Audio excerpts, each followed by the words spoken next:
C'est très émouvant d'enregistrer La Consolation 9 ans après sa parution, parce que je mesure le chemin parcouru.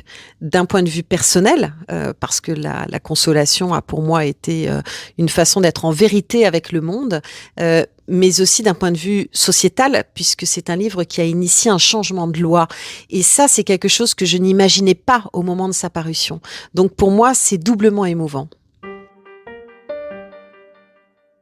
Elle me tenait très à cœur, cette version audio, car la consolation, c'est non seulement la mienne, mais c'est aussi, depuis des années, la consolation de tant d'autres.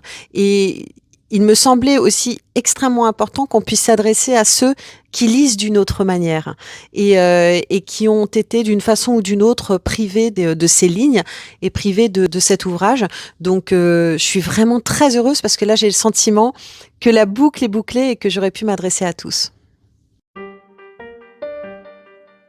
Je ne me suis pas préparée à cette expérience d'enregistrement parce que je savais qu'elle serait particulière pour moi, parce que je raconte quand même mon histoire, je lis mon histoire, je me rappelle.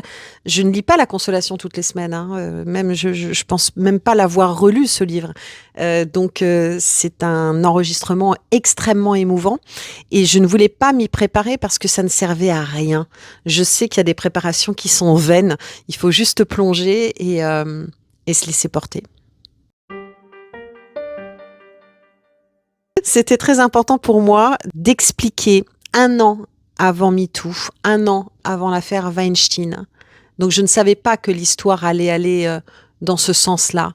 Il était important pour moi de dénoncer publiquement l'homme qui m'avait violée quand j'avais 13 ans et que tout le monde pensait être un photographe de talent connu dans le monde entier, mais qui était avant tout un grand prédateur sexuel de mineurs.